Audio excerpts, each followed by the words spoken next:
When it comes to theme parks, Marvel has two very different homes. On the East Coast, Marvel Superhero Island at Universal's Islands of Adventure, a wild, colorful land that opened in 1999 and still draws crowds. On the West Coast, Avengers Campus at Disney's California Adventure, a newer, sleeker land that opened in 2021 and one meant to bring the full power of Disney's Marvel Cinematic Universe to life. But here's the thing. Despite being older, smaller, and based on comic book designs rather than billion-dollar films, Marvel's Superhero Island isn't just good, it might actually be better than Avengers Campus. In this video, we're diving deep into the battle of the Marvel lands. We'll explore ride quality, storytelling, aesthetics, interactivity, guest experience, and more. And by the end, you may just agree. When it comes to bringing Marvel to life, the old-school comic book island still reigns supreme. To understand why these lands feel so different, we need to look at where they came from. Marvel's Superhero Island was built in the late 90s, during a bold era of universal expansion. The idea? Bring the energy of comic books to life before the MCU even existed. Meanwhile, Avengers Campus was born in the post-2008 Marvel Studios era. After Disney acquired Marvel, the Parks division saw a goldmine of synergy. Avengers Campus opened in 2021, fully MCU branded, sleek, cinematic, and cutting edge, at least on paper.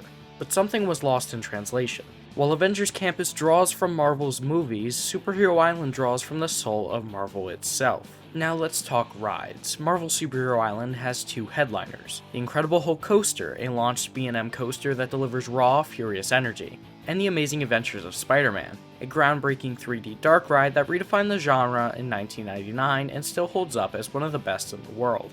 Meanwhile, Avengers Campus has Web Slingers, a Spider-Man adventure, a shooting gallery ride with hand-tracking tech, and Guardians of the Galaxy Mission Breakout, rethemed from Tower of Terror, an energetic drop tower with randomized music tracks. Now here's the thing.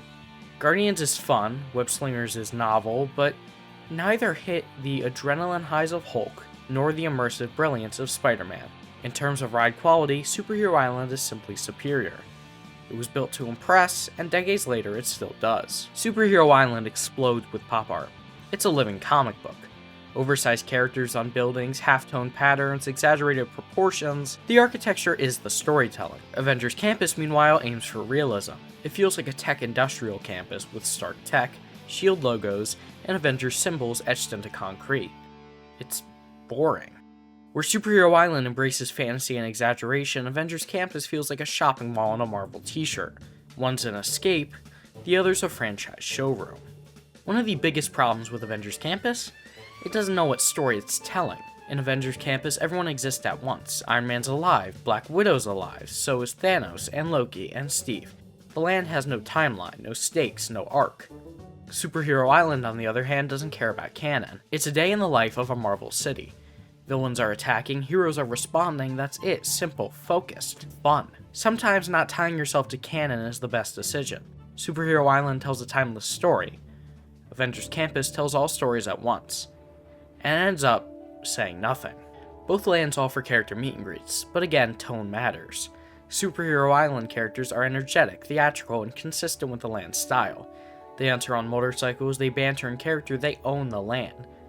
Avengers Campus characters can feel scripted, overly choreographed, like a marketing department watching over their shoulder. And while it's exciting to see the MCU faces, there's also a distance, because we know that's not really Robert Downey Jr. Superhero Island sidesteps that problem entirely. It creates its own world, and the performers bring it to life. At Superhero Island, the characters are alive. At Avengers Campus, they feel like guests in a Disney-branded movie set. I do have to say, though, Superhero Island's costumes are a little Party City-esque. However, they feel more personal, and I think at the end of the day, that's all that matters. What about the vibe, the music, the food, the energy? Superhero Island pumps in adrenaline-pounding rock music and early 2000s edge. Is it dated? Sure. Is it awesome? Absolutely. It has character. Avengers Campus, the background music is safe MCU instrumentals. The food is clever, Pym Test Kitchen is imaginative, but the overall vibe, sterile, controlled, corporate. At Marvel Superhero Island, it feels like you're walking through a graphic novel. At Avengers Campus, you feel like you're waiting for a brand panel at Comic-Con. Let's talk legacy. Superhero Island has been around for over 2 decades. It was many fans' first introduction to Marvel. It created lifelong memories before Iron Man even hit theaters.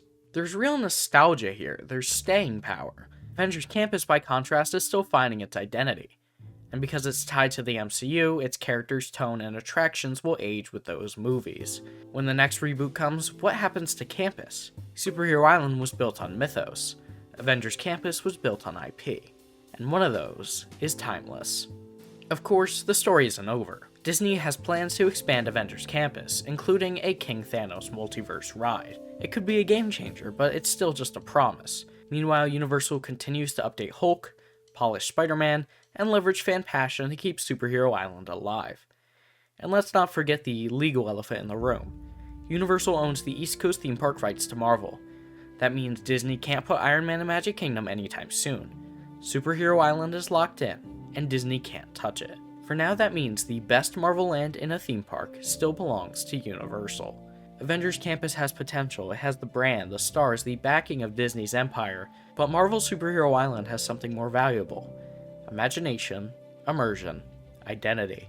It knows what it is, it owns its aesthetic, and even after 25 years, it continues to thrill, inspire, and deliver a true Marvel adventure. So until the day comes when Avengers Campus steps up its game, the comic book island still reigns supreme.